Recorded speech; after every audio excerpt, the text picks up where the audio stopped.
Hi, this is Steve Hargadon, and I'm with Audrey Waters. Hi, Audrey. Hello. It's the 24th of November, 2012. This is our Hack Education podcast covering 2 weeks this time. That's right.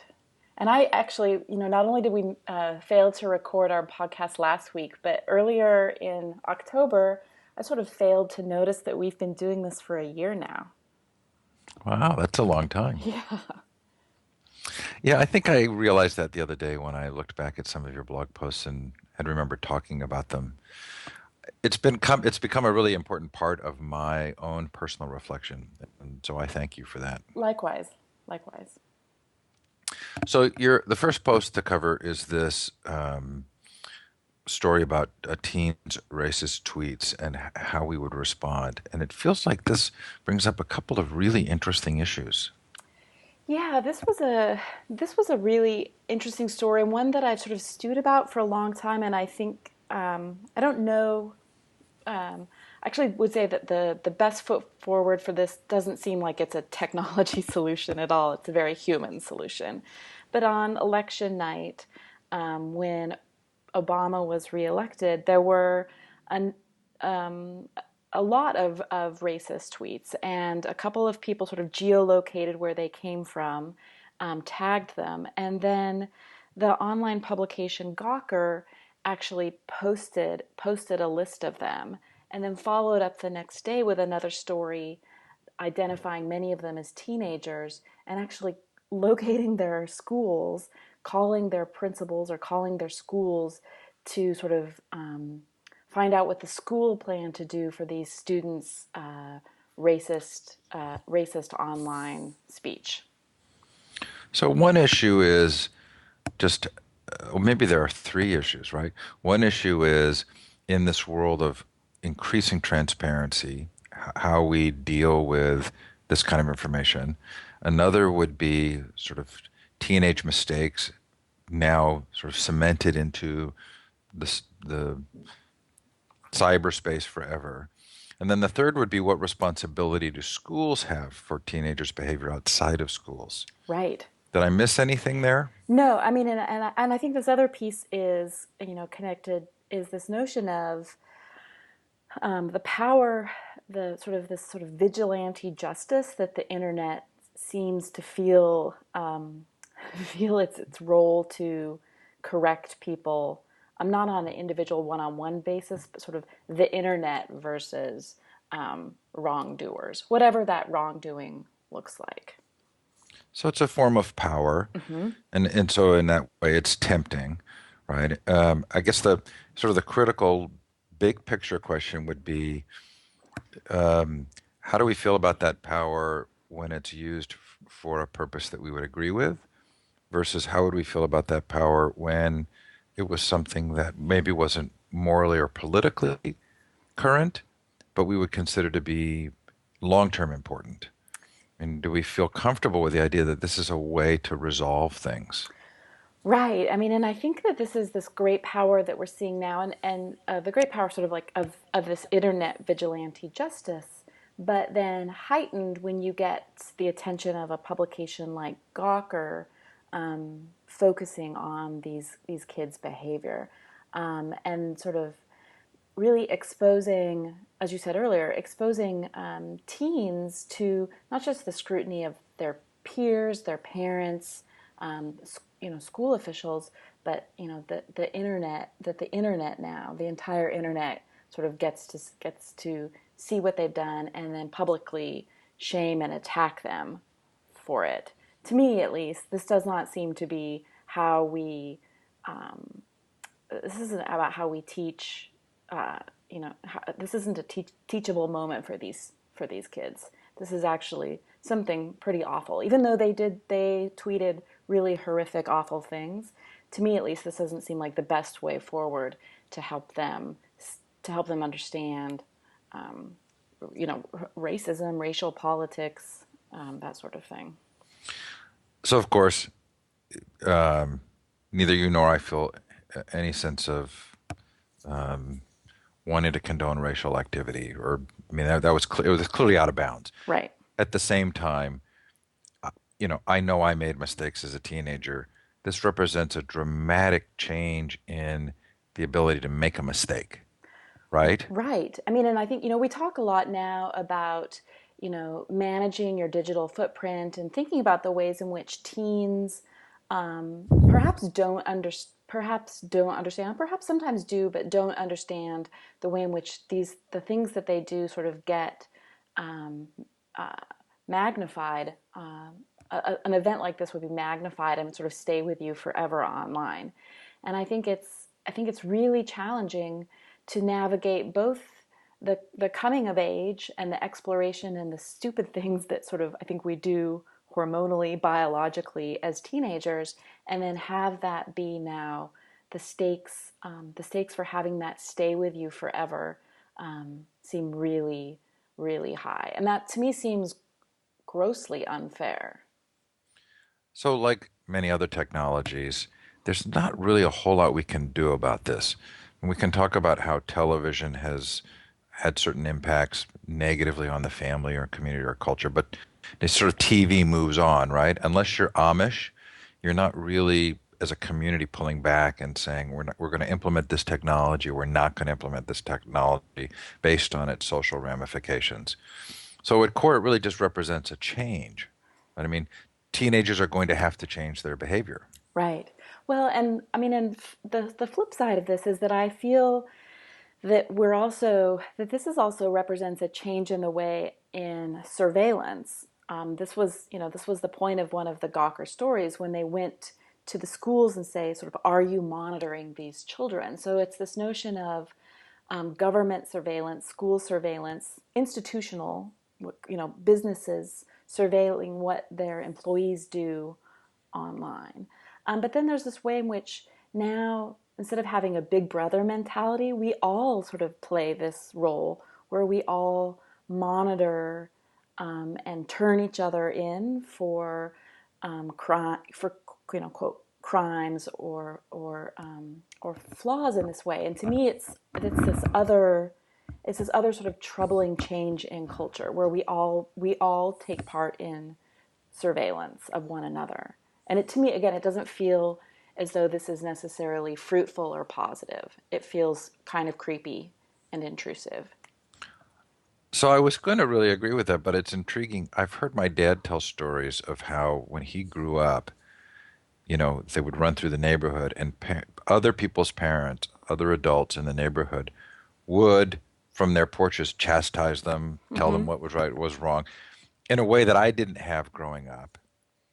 So it's sort of intriguing that this actually kind of maybe brings that back a little. That's Uh, true. Yeah. but we both have this. I have something of a negative response, and I have a really negative response when it comes to this idea that we would place an expectation on schools to monitor students' behavior outside of schools. Right. It seems like that plays into a narrative about what school exists for that's not self-determination and independence, but is more dependency and compliance. Right. I mean, this is a very different thing than schools being responsible for helping kids understand sort of issues of race and justice, have a historical understanding of the world, feel relationships with one another that are based on caring rather than judgment. This really does suggest that schools' responsibility is to monitor and punish students for thinking in ways that are, for whatever reason, socially unacceptable. And although this is a clear-cut case where I think you and I would say, like, yes, racist tweets are terrible, but I can definitely think of circumstances where I sure wouldn't want a school to make a judgment about what's a socially acceptable thing for a student to speak out about. Yes, and without going too far afield, especially as it relates to how we define terrorism, Right. right? So any kind of active independent thinking about war or um, the policies of the government, if they were to be defined as terrorist, then all of a sudden you're into an area which becomes so tricky. Right. Exactly. Yeah. So tell me about the word surveillance. This is so, surveillance is this notion of top down, watching from the top down. And so this is sort of this notion of big brother. So the government watching the people. Surveillance is watching from underneath. And so it's this notion that particularly in this age of the internet now, that we're all watching each other. And you can think of when there are certain activities, criminal activities, folks that now have their cell phone camera and taking pictures of it. So it's not just that the government has installed, see closed caption television cameras in public places and to take photos or to sort of be on the lookout for crime. It's that now we all have this responsibility to snap photos and monitor each other this way.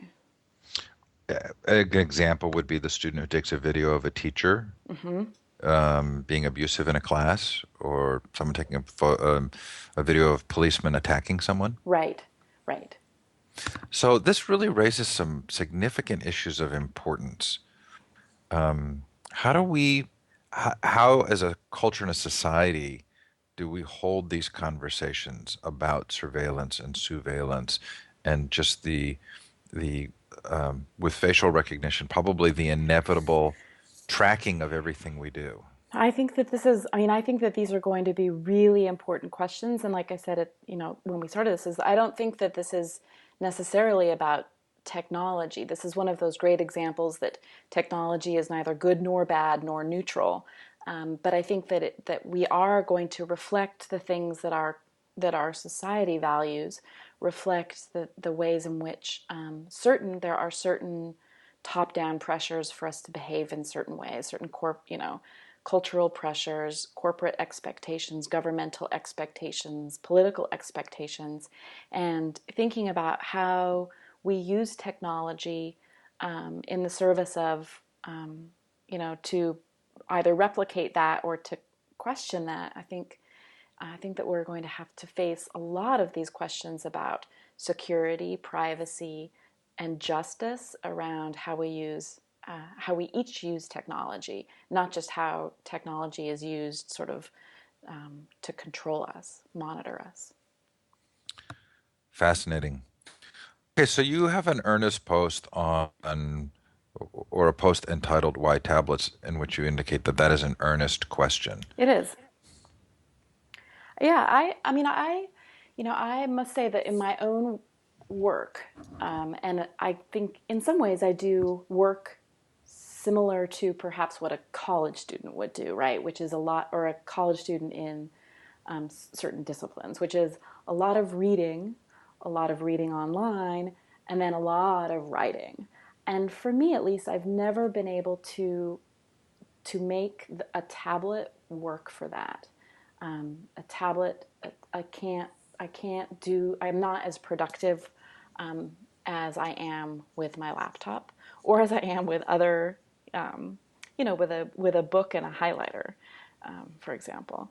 And so I'm genuinely interested why tablets have become such a popular device when I'm not sure you can necessarily create or write or do things that you can do using other technologies.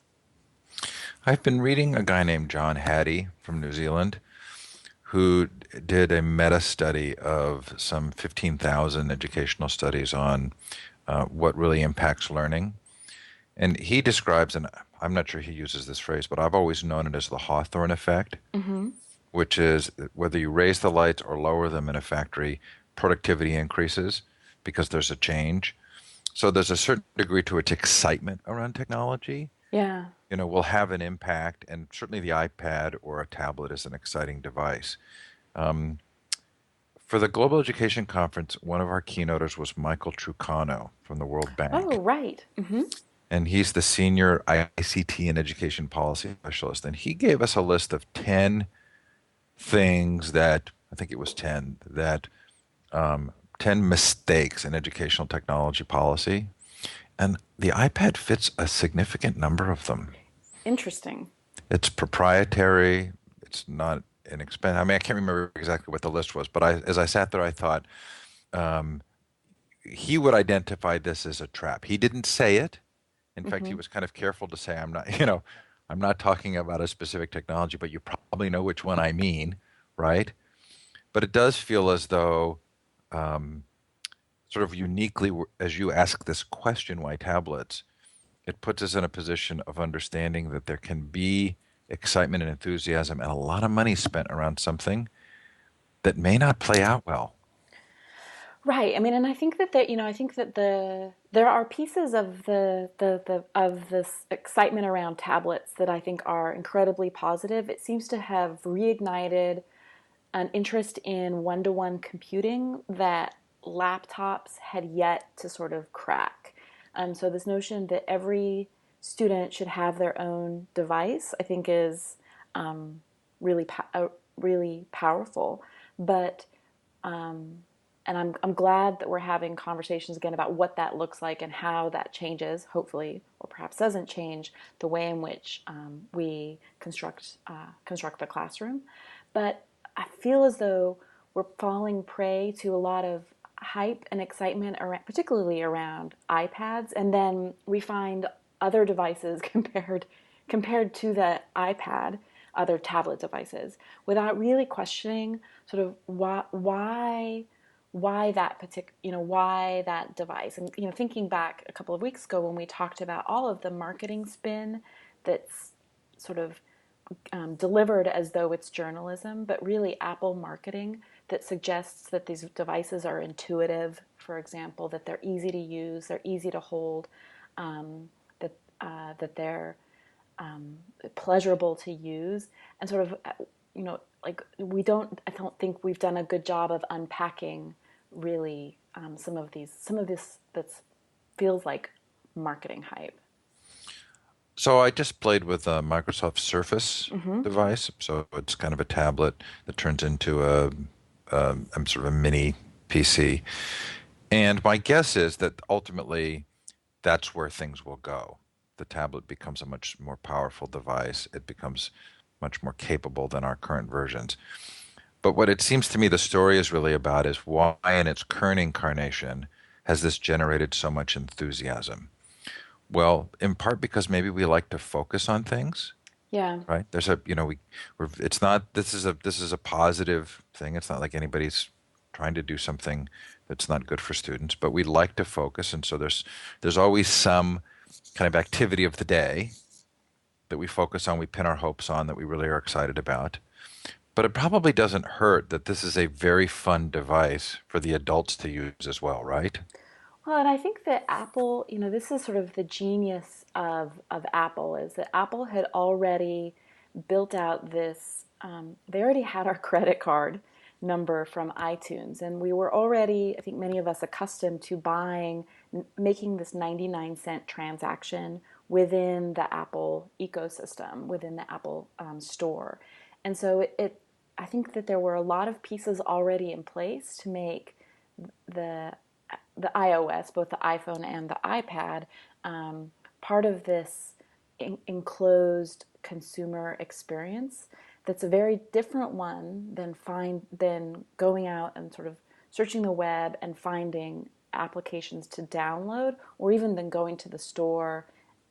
I don't think we even do this anymore, but going to the store and buying a piece of software in a box, taking it home, installing multiple CD-ROMs onto your computer. So they really changed the way in which I think that they made that purchasing, that moment of purchasing apps really seamless and easy to use. And I think that that's been a winning thing for them too. I will say I'm still surprised there hasn't been any kind of um, a lawsuit against Apple for the kind of monopolistic practice of requiring everything to go through the App Store and taking a piece of it. It's going to be really interesting, I think, to see what happens to Apple, in the next couple of years. I think that some of these practices that many of us have predicted that were going to come around and bite us are starting to sort of raise their heads. This notion that if you don't have the latest Mac and running the latest operating system that you can't download sort of new software for it. That if you don't have the latest iPhone running the latest operating system, that you can't do certain things with your phone any longer. I do think that that the closed ecosystem that's that's been so successful for Apple, that they sort of hung their future on. I do think that we're starting to see some vulnerability there. Interesting. So I can remember reading The Selfish Gene in college, and learning about memes and thinking about them. And for years and years now, whenever I see an idea kind of take hold, and the degree to which an idea itself kind of propagates based on its acceptance and popularity and the like, and Hmm. keep it morph in other ways. Yeah. So tell me about why we didn't really hear of any election-related memes this year. Well, I thought this was really, to me, this was sort of thinking about. It reflects, I think, in some ways that you and I had this discussion almost every week when we recorded the podcast, particularly after a presidential debate or as the election rolled around. Sort of why weren't there substantive, interesting conversations being held about what we think some of the major issues are with education? And I think at the end of the day, that's probably a lot of it is that the conversation that the Democrat and the Republican Party aren't that far apart on education policy, and as such, education wasn't really debated or talked about in an interesting way. All the while, we saw all of these really interesting memes come up and jokes come up around other things that were gaffes that the candidates did, or uh, combining. I think in this post that I wrote, combining sort of Mitt Romney coming onto stage with the Gangnam Style dance, but with the exception of a brief blip for Big Bird, which wasn't even connected to education per se. That really this was just a reflection again of the absence of substantive discussions about education in this year's campaign. So if memes rise and fall based on the cultural reception they get and other cultural factors which would either support or diminish the interest in a particular topic, can we look at memes in this way and sort of say, what does it reflect about our sort of cultural narratives or thoughts around education? It seems like a pretty direct connection, right?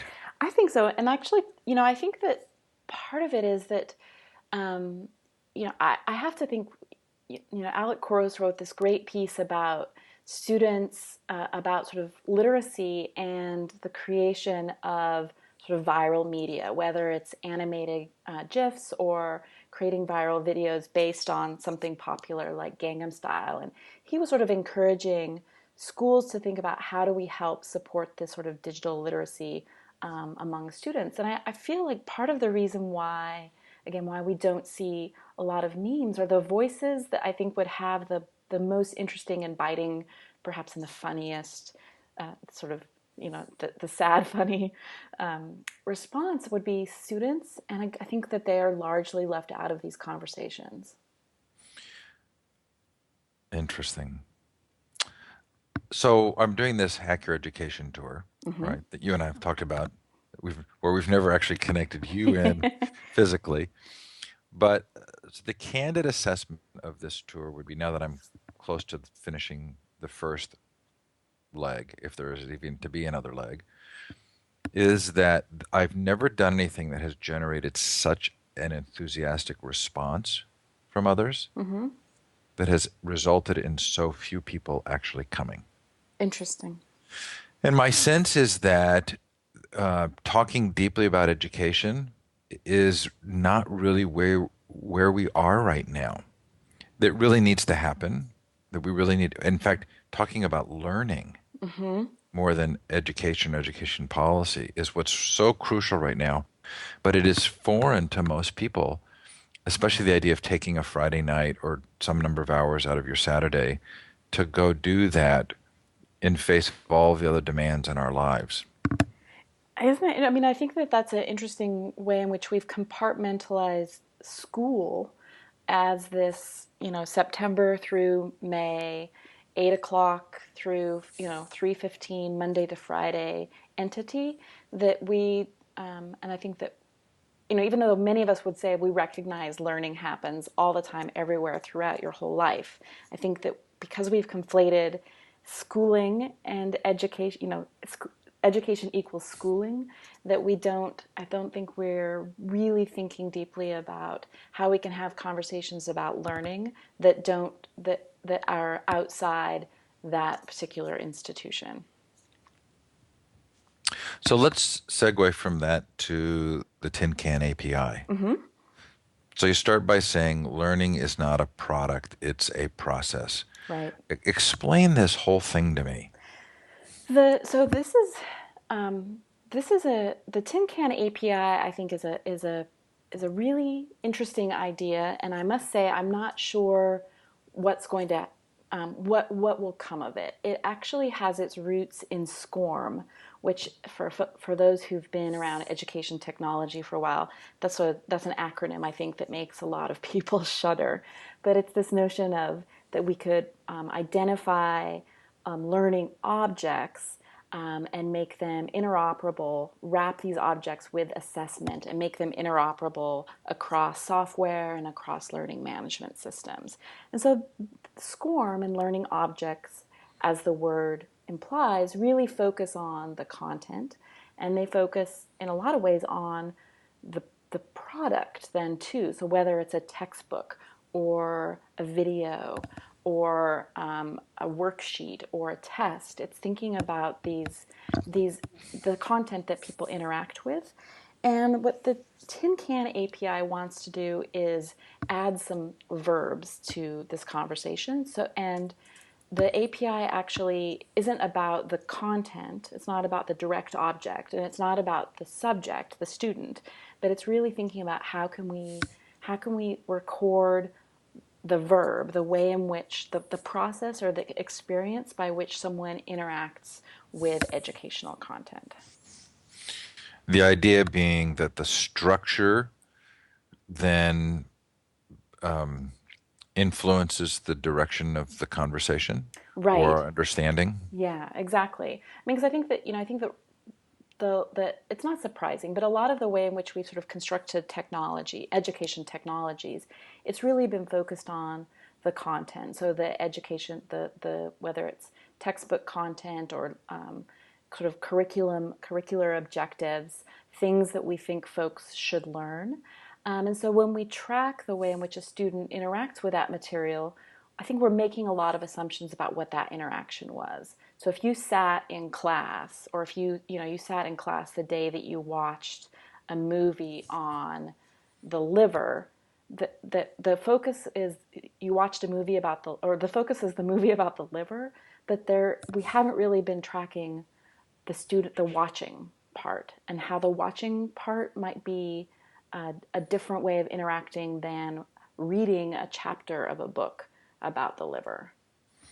So it does feel as though there's a direct connection here between the agent and Mm-hmm. the verb, right? Yes. So if I do something to content, that's obviously missing Right. if I just discuss the content. Right. And I think it's also assuming that everyone's experience with that content is the same. And so there might be ways in which by adding a verb, you could, and this is all, sort of, this is open source, and this is open for developers to construct those verbs as they deem interesting too. So you can add a bunch of, you can think about ways in which you'd want to track experiences that we might not necessarily be thinking about, particularly if we just focus on that direct object. So you can think about struggled, right? Struggled with as a or struggle as an important part of learning, but that's not really something that we necessarily track on. We only focus on the content and then the assessment. And then we make some assumptions and say afterwards, oh, it looks like Susie struggles with algebra. That is fascinating. There's this connection with the verbs Mm-hmm. and the agent. Mm-hmm. Then there's this connection I think you're making to the personal data locker or portfolio or the ways in which we represent ourselves online, Right. right? And the code structure behind that then influencing that representation. Yes. And I think that the other piece is that, this is, of course, this was why I connected it to what Facebook is doing. Not to, not to, not to sort of critique the Tin Can API, but also to suggest that right now, when we think about verbs on the web, we think about like this verb that Facebook has popularized. And so Facebook is gleaning a lot of data about us based on our interaction with content through the like mechanism. And so how do we make sure that that it's not just how do we make sure that Facebook doesn't control our learning data, but how do we make sure that no corporation controls our learning data? And I think that this notion of a personal data locker where we can track things and control things ourselves is really important, so that our so that so that our interactions aren't monetized, whether it's by Facebook, by Google, by Pearson, you name it. So there's a process by which education should be generative, Mm-hmm. right? I mean, we should be learning how to learn. This is me speaking. We should be learning how to learn. And in that process, we should be learning how to help other people learn, such that whatever our visioning of educational learning is, it's a process that would self-replicate and it's through the process in its best form. Mm-hmm. Does the whole idea of a personal data locker or this coding, is that still in a box? Meaning, is it the same kind of box that I think of when I think of higher education right now that's really geared toward jobs and income versus liberal arts? Is it still trying to look for a programmatic answer? I think that's a really good question, and I mean, I worry about that. And I think that anytime you talk about, for me at least, anytime you talk about instrumentalizing things and programmatically marking up our interactions with the world, it seems as though we might be closing down rather than opening up the possibilities of how we frame things. Not everything, I'm not sure every experience can necessarily be translated into, or not every experience can be represented in a JSON, programmatic in a JSON format, fed through, fed through an application. And so I think that that's definitely a risk that we face now that we've seen content be sort of educational content sort of be chewed up and categorized in certain ways. Like, what are the risks of categorizing the the verb part, the process of learning? Will we reduce will we reduce what we mean by it, rather than an opportunity to sort of crack it open, think more broadly? This is why I like these conversations. Okay, I will also say that I'm really looking forward to your EdTech Trends posts. So, These are grueling to write, but I learn so much. I mean, I really, for the rest of the year, I plan, this is probably what I'm going to be focusing on writing, because they take a lot of time for me to, it takes a lot of time for me to, think about what I think are the most interesting trends, go back through everything I've written for the past 12 months, and really try to think deeply, but also, think what's happened over the course of the last year about these topics. So I love writing them, but they are pretty time consuming. so I felt it was really significant. You just talked about time there, Mm-hmm. and I felt it was really significant for you to talk about the value of reflection. Mm-hmm. And this is certainly something that we've talked about before when we've talked about this sort of rapid chase for eyeballs, and that this would leave sort of more thoughtful reflection behind because it's hard to think of the monetary strategy. Yeah, that is true. So I loved that. I mean, I loved this sort of idea of the value of reflection, and it made me start thinking about magazines that do the kind of long form writing that's very reflective Hmm. versus the kind of short, high eyeball traffic kind of writing, Yeah, and the ways they have to position themselves in order to do so. this process always makes me think as well. You know, I mean, the the year end. I think that perhaps it's sort of a forced. You know, the calendar forces a reflection when I should be thinking this way all the time, every day. But I think that doing these also makes me think about, you know, what sorts of things do I want to write in 2013? What sorts of what sorts of stories matter to me, what sorts of stories would matter to my readers, matter to the world. And I do think that there's so much value in the long form, deeper, more thoughtful, slower, you know, a slower web, as opposed to the sort of real time, fast paced, throw up the story because it seemed newsworthy, but not offer any sort of reflection or insight or depth to it. I hope I do. I hope I do more of the in depth rather than the quick and dirty. So, It's really tempting to want to jump right to the business story because of the dollars involved that yeah. aren't necessarily flowing to the deeper thinking. But let's talk first about last year's predictions. Okay. So, number one was that the your reflections on these, Hmm. that the year of the educational tablet was actually really a story about Apple.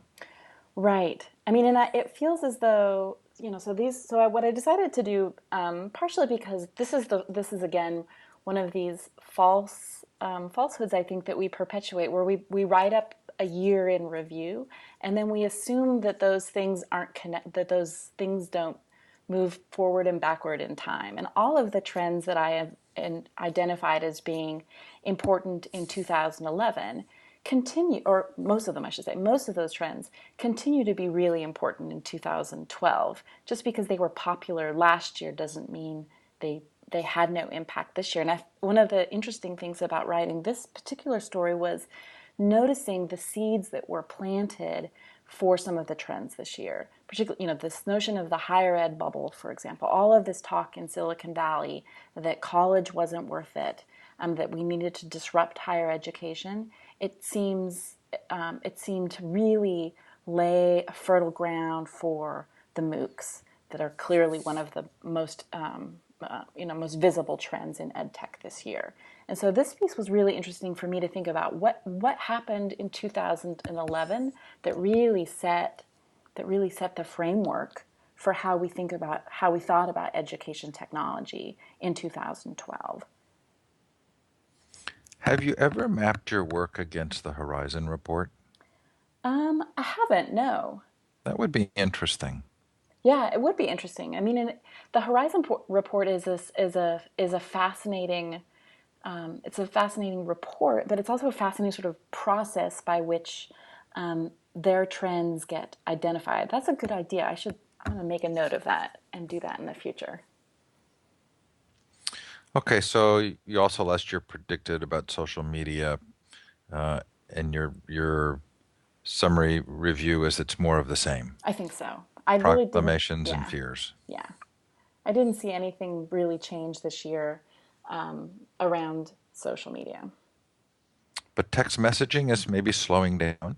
Yeah, this is an interesting one. I mean, I chose text messaging last year when I perhaps could have chosen mobile learning as a more generic term. But I was really fascinated in particular because I'd seen all of these startups be founded who were offering a text messaging solution.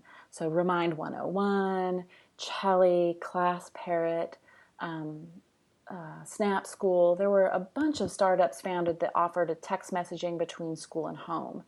And so, but this year it definitely seems as though, well, for nothing else, a lot of those startups have disappeared. So I think this is a reflection that the SMS, I'm convinced that SMS remains important, particularly for people that do not have smartphones and do not have sort of data plans the way which we might in the US, or sort of affluent people in the US and Europe do. I think that SMS remains really important, but certainly this year I just didn't see it. It just didn't sort of register at all. We were laughing this weekend with our kids about cha-cha. Yeah. I mean, that was such a big deal. Right, right. Okay, so I had an epiphany around data. Mm-hmm. And that epiphany was that data is being, and this was from hearing Karen Cater talk about data as the route to personalization. And I thought, that's a narrative that really fits for people who are accumulating data. Yes. But I don't think data really does lead necessarily to personalization. I think that yeah, we'll talk about this maybe if we, a long, this is a long podcast with having missed 2 weeks, but this week, I'll skip ahead to a news item, which is invoked this notion of personalized learning through data, and that's uh, that a textbook publisher and Newton won a government contract to sort of offer, quote, personalized learning to incarcerated youth. And of course, Newton is very much a big data startup, um, an adaptive learning program. And so, I think that that's precisely right.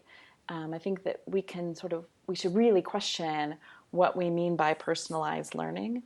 And I think that the amounts of data that it takes in order to create an adaptive software certainly means that, again, I try to stress this a lot, that we're seeing our learning data be sort of concentrated in the hands of a few companies that then sell us back products that are, quote, personalized. So we need to start a meme. How's this? Personalization has the word personal in it, not the word data. Yeah, yeah. Okay, it was a try. Okay, digital library prediction.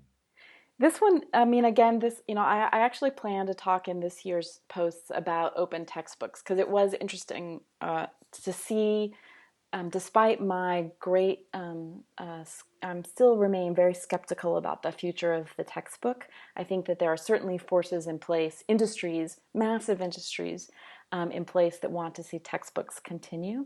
But this year we've seen some moving forward around libraries, in particular, and libraries' access to digital content. I think that this is still something that libraries are struggling with. How do they negotiate these deals with the publishers so that they can lend their patrons ebooks? Khan Academy. Yeah, more of the same. STEM. Yeah, I mean, STEM, I'm going to talk a little bit this year in one of the posts I think that I've got scheduled for this coming week about this notion of programming, and everyone wants to learn to program. That's definitely seemed to be a trend that we heard a lot about this year. I feel like the way in which we talk about STEM still, that raises lots of red flags for me when we call things a Sputnik moment and don't really think about why we would go and use that particular metaphor to think about inquiry and innovation. So I think that STEM continues to be something that's trumpeted, that we need to have highly skilled workers in the future, that we need to make sure that students are gaining sufficient skills to be technological. Um, so I think that this continues to be something that we hear a lot from politicians. So I was thinking the other day about and I'm cribbing from Stephen Covey, but I know he didn't invent it, but the whole idea of the law of the harvest, Mm-hmm. right? There's the sowing and the preparing of the land, and then there's the harvesting. Does it feel like STEM is kind of trying to mandate the harvest without the sowing and the preparing? Interesting. I had not ever thought of that before. It does feel as though to me it feels a strange way of I mean, I think that we certainly have issues rising from our focused on our our policy focus on standardized testing that has made us privilege math and language arts, to the detriment, I think, of many of the sort of much of the hands-on learning, experimentation, and play that we would have traditionally had, or hopefully we would have had in the classroom. And so it does feel as though STEM, on one hand, should be a countermeasure to the standardized testing, but it feels like it's actually going to slip into that same regime without focusing on focusing on some of these focusing on other ways of rethinking how teaching and learning happens. The higher ed bubble. Yeah, I'll definitely be talking about this one again around MOOCs because I'm like, as I said earlier, I feel as though a lot of the excitement that we've seen around MOOCs seems to fit so neatly into this notion that college might not be worth it any longer, that students go into far too much debt, that tuition is overpriced, that there isn't necessarily value anymore in the college degree.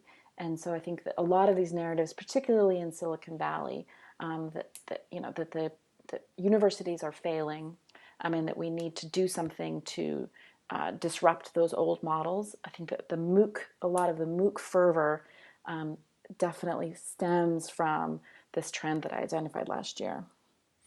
So you and I are interestingly fitting into a kind of a little pocket here. The iPad in the classroom, MOOC, X, XMOOC, not CMOOC, Mm-hmm. right? And um, investment in ed tech. Mm-hmm. And I think in each of these cases, we feel to some degree like we're watching something happen which is not going to have the result that people think it will have. Yeah. And in each case, we're attributing some of this to misplaced enthusiasm Mm-hmm. and kind of human nature, but also the narratives around which education works. I'm really curious about the fact that we kind of, that seems to be a little bit of our approach. I think that this is what's so interesting to me too in thinking about these trends posts is it's sometimes it's hard in the day-to-day grind of paying attention to things that like one-off stories. X company raises $7 million. Y CEO says X, Y, or Z thing about skilled the lack of skilled engineers in Silicon Valley. It's hard to sort of tie those together to narratives unless to these larger, bigger narratives, unless you're paying attention at this in this sort of reflective way. And I think that thinking about the absence, as I said earlier in the podcast, the absence of political narratives, large political narratives at the Republican and Democrat sort of presidential candidate level, at least, um, that there's a real absence of deep discussion around these things that makes some of these other narratives destructive or transformative. It depends. It makes them gain hold without a lot of, I think, reflection um, by everyone, students, teachers, administrators, citizens alike. I'm interested in the degree to which that in some ways defines our perspective. Mm-hmm. I say our liberally, right? You're the Right. one doing the writing. I just get to be in the conversations each week. But it does feel as though that's a position that sort of uniquely you and I are holding and both, I think, find value in. Yeah, well, I think that part of that, and again, it comes back with this long historical view and something that, we talk a lot about this sort of, that there's this lack of history in a lot of the discussions around education and education technology. And so I think that, you and I, other people as well, have been thinking about education technology for a really long time, and I think that we have this sort of longer view of things, and I think we're just less caught up in the exuberance of right now, this minute, and thinking about how these things fit into longer trends and things that we've sort of new versions of things that we've seen before. I'm also going to suggest that sort of uniquely, both you and I missed the financial boat, right? I mean, that in this ed tech space, there's an enormous amount of money being spent, Yes. invested. There are a lot of people who are doing very well financially, but for whatever reasons, based on where we were and the work that we were doing, that temptation hasn't hit us, Hmm. and that I think the money changes the perspective. I think the money. I mean, this is certainly, we can talk now about the trends from last year and this year, but I do think that the money changes the conversation. We've said it before around how venture capital changes the conversation, but I think that this, for better or for worse, this bubble right now that we're seeing in education technology, alongside of the axing of public funding for education, both of those change the conversations. So when teachers and schools and universities and professors and adjuncts are scrambling for dollars, and when Silicon Valley is flush for dollars, that certainly colors the way in which people approach any of these questions. We're going to jump to open in 2 seconds. I mean, sorry, to business of ed tech in 2 seconds, but there was still the open Oh, right. trend. And, I had my own experiences with open source software right over the course of 4 or 5 years, ultimately concluding I had um, attributed to open source software my deeper interests in learning and education, but that the open source movement didn't actually end up accomplishing the goals that were the deeper goals. Are you seeing some of the same thing in terms of the open movement? Yeah, I mean, I think that open. I mean, I think we're seeing a lot of open be used as an adjective and used in ways that is so open to interpretation that it's becoming almost a meaningless term. So what do we mean? What do we mean by open textbooks, for example? What do we mean by massive open online courses? What do we mean by open source? Or what do we mean by open education? I think that you know we saw Pearson now says that it's an open education resource provider, and so I think that there's something very powerful about the ethos around some of those early open source developers. The whole sort of cathedral in the bazaar um, way of thinking about the world, and I'm not sure that everything has moved forward as neatly mapped as as that book or as those early proponents would have laid them out. Is there a deeper idea here that the moment that a concept, um, a meme, gains enough popularity that it's going to do so in a way that can sometimes take it in the almost opposite direction of what it was originally intended? So there was there's the original constructivist MOOC, right? That now becomes this massive non-constructivist entity that's called open, but in fact now is not necessarily even being thought of as open. Yeah, I mean, I think that it's. I mean, I think that this is the problem, coming back to the tin can API and this notion, this great possibility of being able to do more interesting things programmatically around learning. And then the risk being that that the other side of that is that possibility doesn't actually that there is no guarantee that the possibility of marking up marking up learning in the ways programmatically will turn out to be a benefit to learners. And I think that this is what we see with open. Despite all of, despite the great hopes of institutions like Creative Commons, the great promise that I think many of us know about with openly licensed educational resources, the great promise of open access, of open enrollment, of the open web. I just don't think that the story is written, that the narrative arc is as neat and tidy as we would like it to be. It really does make me want to go back and learn uh, more about George Orwell and sort of the idea of the Ministry of Peace and the way in which phrases become almost the opposite of what they are. And is there some kind of deeper way in which memes operate to get to a higher level? And especially the MOOC. I mean, even without the word open, the concern about the word open, the MOOC has become popularized, I think, largely because of the absence of its constructivist roots in most of its incarnations.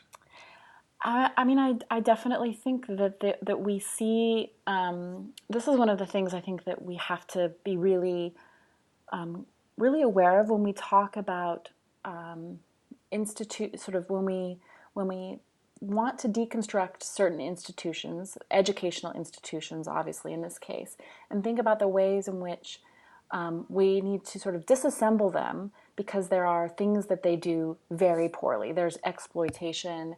There's you sort of the failure to teach students well, the failure to offer agency. There's sort of bureaucratic, administrative, political problems rife within these institutions. But then thinking about as we disassemble them, that power, political power, economic power, social power, cultural power, human capital, sort of rearranges things in new ways that probably reflect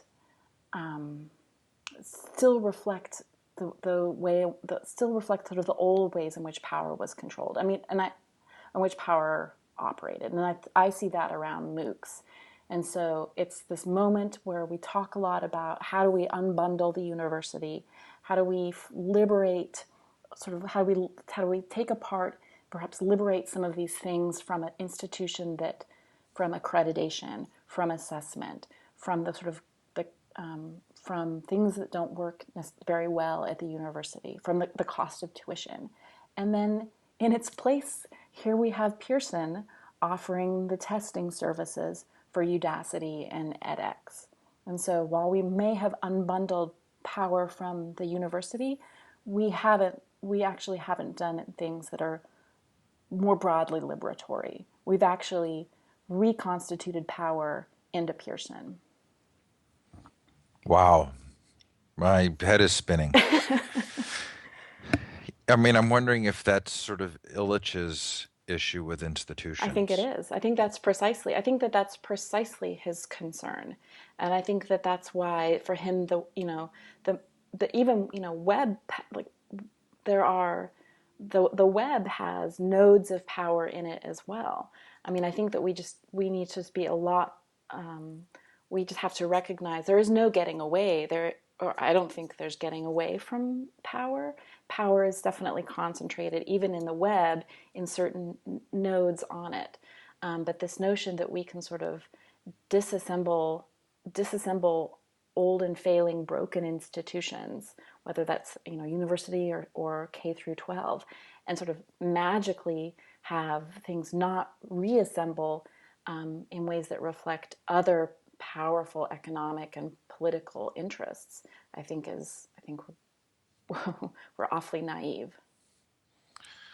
Okay, that's the perfect moment to go. And I recognize this is going to be a longer podcast, but it's sort of the perfect moment to go into the business of ed tech, Yeah. right? Which was a trend from last year and is your first trend, right, for this year Mm-hmm. to write on. Yeah. I really wanted to read this post. It was what I was looking forward to all day today was getting to this one. Well, I hope it lived up to the promise. It was interesting, last year when I wrote them. I purposefully saved the business of ed tech as my penultimate post because I really felt last year, particularly in Silicon Valley, particularly around education startups. We were at the beginning of this renewed interest in education, technology, entrepreneurship. Um, but this year, things exploded in ways that I certainly hadn't anticipated. And without a doubt, the money and the business of education, the business of education technology, um, that that impacted every other topic that I will discuss for the rest of the year. I mean, the this was incredibly significant. So I was kind of stunned both by the graph and just by the information. Mm-hmm. Right? It's being reported that we've surpassed the transaction activity Yes. at the peak of the internet boom, which is different than the total dollar amount. Right. The dollar amount isn't as much, but it's a lot cheaper to start a startup these days. But 127 companies funded in 2011 versus 106 in 1999. Right. Now, help me with the history here. How much of 1999 was around education technology? That's a good question. I think that this is what GSV were tracking on education technology. This figure is So related this to is this is so this is education direct startups. correlation. Yeah, these are education startups, right? Okay. So Or education then companies, I should say, not all startups. so the graph is really it's not unlike looking at well, the graphs aren't identical, but it's not unlike looking at some of the housing graphs, right? Where you Yes. see this huge boom and then this just significant fall down. And then we're now in the ramp up. We're probably what's got to be close to the top of the ramp up, right? I would think so. Okay, so another piece of information given there, and this is graph is worth looking at. If you're listening to the podcast, please go look at the post, the Business of Ed Tech trend post by Audrey. Um, it said 75% of those um, companies funded in the 1999 era failed to produce adequate returns or failed. Does that mean that 25% succeeded? uh, Succeeded to achieve adequate investment returns. And if you look at that, doesn't mean that they're still around. That doesn't. In fact, if you look at some of the most well-known companies, education companies that IPO'd at that time, very few of them are still around. Blackboard is, but of course, Blackboard went public and now is owned by a private equity firm. But I would say probably only four or five of those giants that IPO'd. I would say, of all of the companies that sort of had an IPO exit, very few of them are still around. They've disappeared. But that is intriguing, though, right? Now, I'd be really curious to know, have the revenue strategies of these startups or companies that have been funded been different? Did Blackboard have a revenue strategy at the time it IPO'd? And is there a difference right now I mean, it feels very much to me like we have a lot of organizations getting funding that don't have a revenue strategy. Yes. Was that the case in 1999? No, I would say in 1999, these were companies that took what we would call sort of a more traditional enterprise business model, which would be selling to schools, selling to universities. There was much less selling direct to consumer. I mean, there was a certain amount, there was a certain amount of direct to consumer software sales, but most of it was direct to schools, which of course is part of the narrative now that doesn't work, right? That selling to schools doesn't work. This is not my narrative. This is the Silicon Valley narrative, that selling directly to schools doesn't work, and you should sell to teachers and students directly. So I don't want to. I mean, I don't want to perpetuate this sense that you and I are the doom and gloom I sideline prefer commenters. Cassandra. Yeah, I think Cassandra's right. But it does feel as though, looking at that graph, being at that same spot, adding in the piece of sort of less tangible revenue. Hmm. I mean, again, it just sort of feels like we are providing a warning voice, maybe.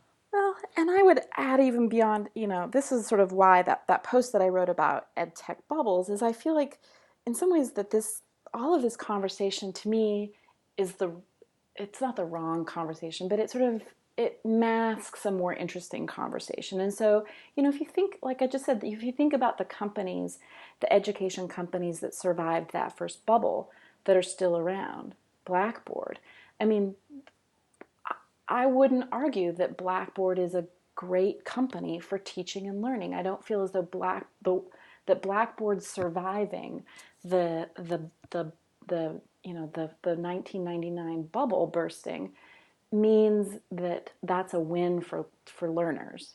And so it feels like even if we'll have winners and losers when this bubble bursts, that's a winner and loser in terms of investment that doesn't necessarily translate into quote winning and losing when it comes to learning.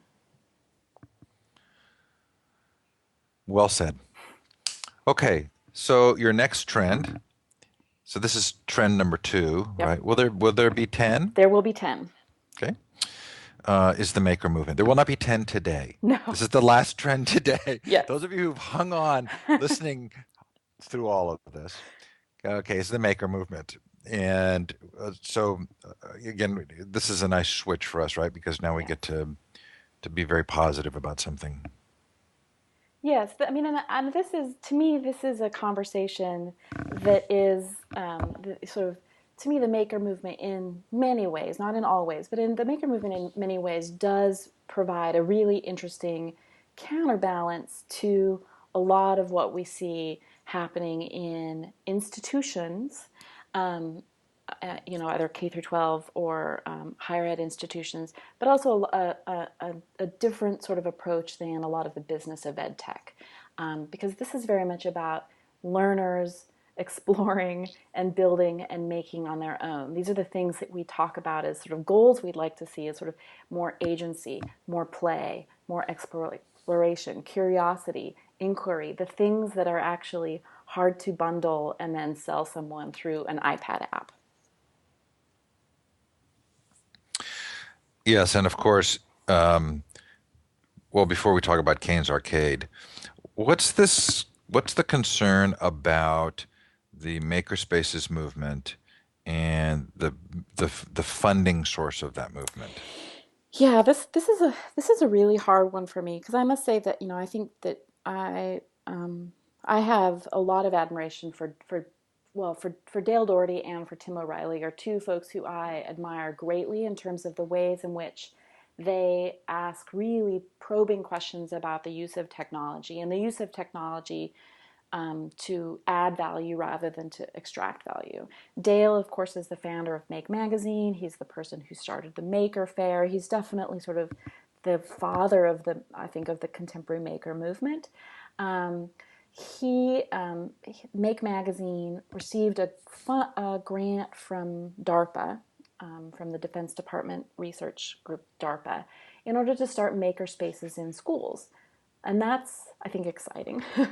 I think that it's a shame that we've seen a lot of schools close their wood shops, close their metal shops, again, to focus on standardized testing. And so, what does it mean to sort of bring back a place, a physical location in school where kids can make and build and create and explore things? Unfortunately, I think there's a lot of concern about what does it mean when the military funds that. What values in terms of the curriculum, in terms of the data, does the military support, and does that make a maker space that values, say, building drones over knitting? Not to go dramatic or anything. Right. I mean, I think a lot of us wondered why DARPA was involved at all when the announcement was made, Mm-hmm. but obviously there's a little bit of an answer there. Well, and I mean, and I think that this is, I mean, the this is one of the internet, sort of the Godwin's law of internet arguments. I think that and a corollary should be anytime you critique DARPA, people say, oh, yes, but they gave us the internet, which is true. They did help with the development of the internet. But you can see, I think, even in terms of some of the other technologies that have grown out of DARPA, the GIS is a great example of this. So, I love mapping technology. I get lost really easily. I'm very thankful to have a GIS on my phone so I can find where I'm going. But GIS also has, back to surveillance, some great surveillance. It's actually a surveillance tool. It's not necessarily something that empowers the individual. It's this double-edged sword. And I think that working with DARPA is a double-edged sword in that sort of way. And I think that thinking about who funds maker spaces, who wants to fund these sorts of maker spaces and hacker spaces in our schools is a question that it's something we should examine. I didn't notice that Chris Anderson has a new book out on making.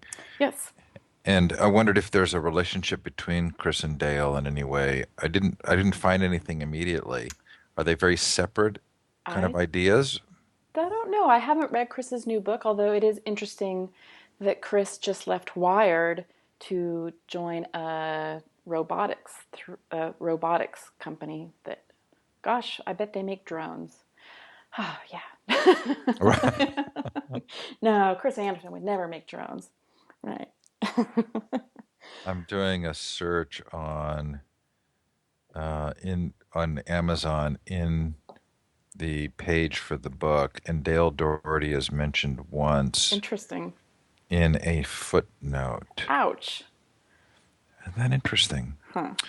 Okay, so Kane's Arcade. Yes. I mean, I have to say that you and I do, we do tend to go into the sort of the doomsayer mode a lot. And I think that there are a lot of really challenging, difficult questions that we explore. And for me, Kane's Arcade was one of my favorite stories this year. And as I wrote this post, watched this film again, and it's a reminder to me of why this matters, and how we need to think so much more creatively, even what we mean about technology, the tools that we give kids and the things that we ask them to do. This really isn't about necessarily being the next, I mean, this shouldn't be about creating the next generation of a skilled workforce who can work with technology. This is about the joy of learning and of exploration. And I adore this video so much. So save the money on the iPad and just buy them cardboard. Yes. You don't even have, Okay, the yes. Dale Doherty reference in Makers, The New Mm-hmm. Industrial Revolution by Chris Anderson, is in the acknowledgments section. Well, there you go. And he suggests that Dale was one of his inspirations for the ideas. Interesting. Okay, quick tour of the news, Yes. shall we? Yes. Okay, MOOCs. you MOOCs. resisted a Big Mac moo joke. Yeah. I loved the phrase semester online, Yeah. but obviously it's not a great trend in your eyes. Well, it's certainly an interesting response to all of this talk about MOOCs, and I call it the anti-MOOC. And I think that that's that again we're sort of seeing how universities, seeing how technology companies are going to position themselves to respond here. So this was a consortium of 10 universities who are going to offer online small, the enrollment capped at 20, small online classes to their students. And so if you're a student at Brandeis, you'd be able to take an online class through Notre Dame. But of course, you have to pay tuition, so that's not it's not free. It's not free. It's not the open. It's not massive, and but interestingly, again, we're seeing universities outsource these platforms to a for-profit company. I was really struck that when there was a press conference and we were told that this would be held on the same platform that the students would be experiencing these classes. And when I clicked on the, clicked the link in my email invitation and found myself in a Adobe Connect webinar, I thought, is this 2012, or is, like we're still offering, we're still really playing with some of these tools that have been around for a very, very long time and thinking about how we work and collaborate online. Interesting. Okay, the BBC is reporting that students in Denmark are going to be able to access the internet when they sit for their final school exams. They can't communicate with each other, but they actually have access to the internet.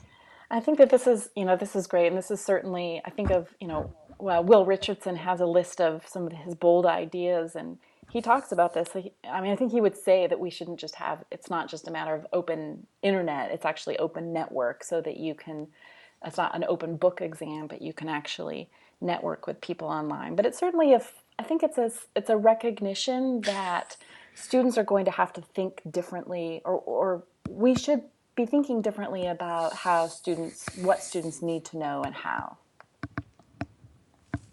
Learnist has launched a school-oriented version of their site.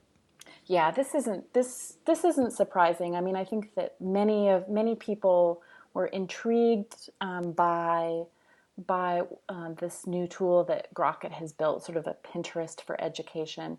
But the hang up for a lot of people was that it required a Facebook login, which just isn't, it's just not possible. It's not possible for teachers then to use it, to use it with their students. It's not necessarily possible to even access it on many schools. So this is a smart move on the part of Grocket to finally make it possible so that you can, use this new tool without having to go through Facebook. The 2012 high school dropouts in America survey results were released. Mm-hmm. There's a story that's told in a lot of conferences and venues that most of the dropouts are actually dropping out because they're not interested in school. Doesn't sound like this really supports that.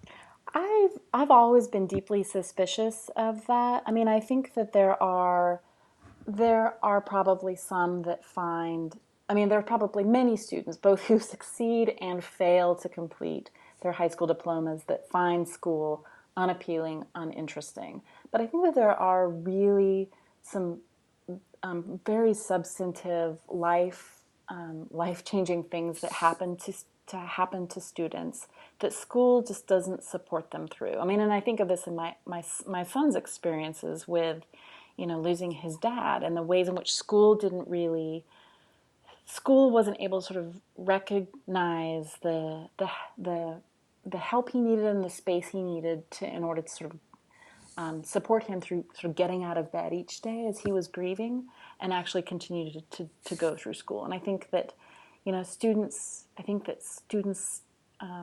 students experience a lot of tragedies that schools don't support them through. And I think that math class being boring isn't doesn't rise to the level of tragedy the same way that many dropouts have to face things.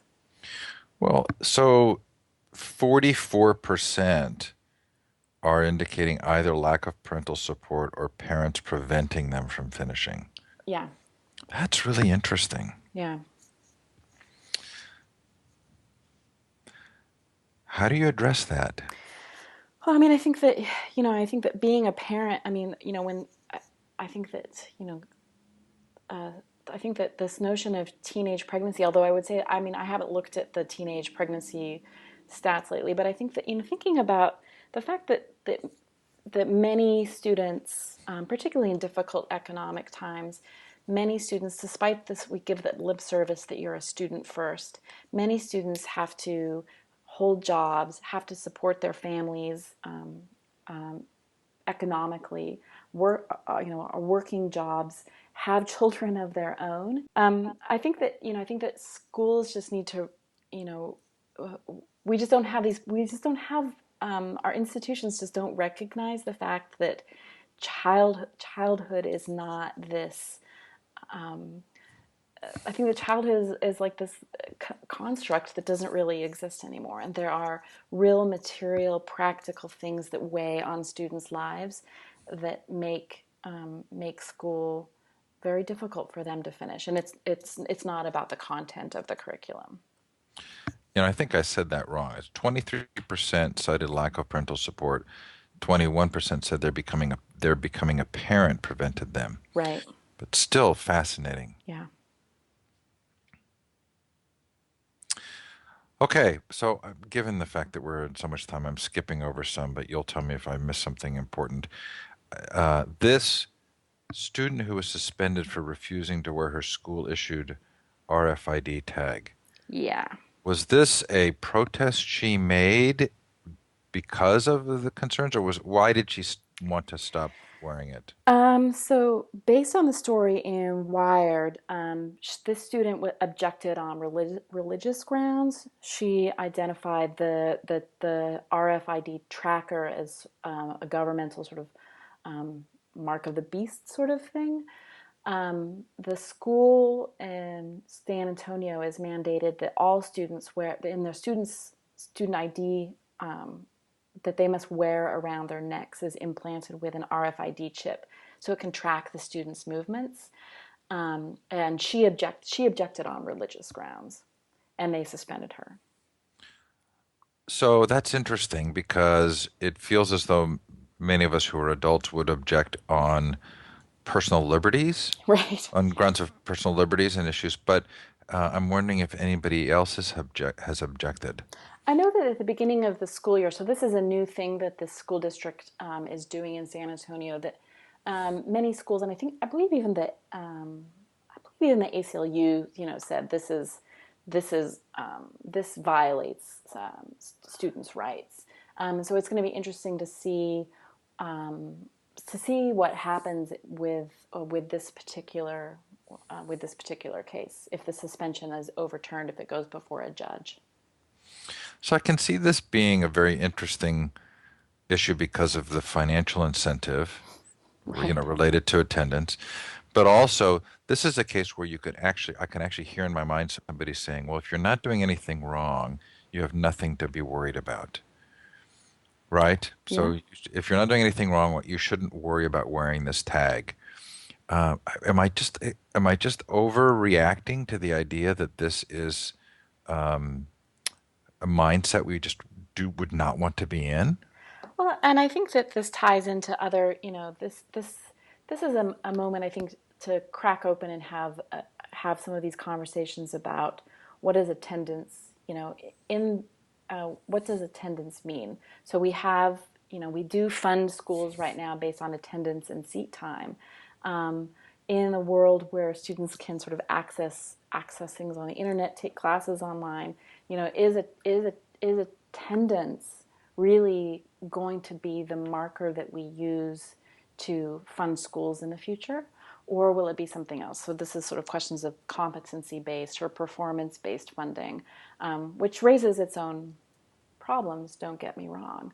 But I do think it's, also comes back to this idea of, you know, how do institutions treat students? Are they treated as having agency, or are they treated as, I mean, I can't help but think of another industry that uses RFID tagging, which is the cattle industry, you know, tagging to see where, to be able to identify where the cattle came from and where they're headed before they're going to slaughter. I mean, I didn't mean to mean that sounds like a really overly dramatic analogy, but thinking about, who or what do we track with RFID and why, and then why would we want that model applied to children?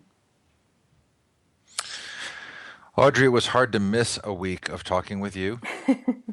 Yes, and so much to catch up on. Yes, so much. Thank you so much for all of your work. Can't wait to see the other trends posts. Yeah, I look forward to writing them. I'll have another one up on Monday. Thank you, everybody. Thanks.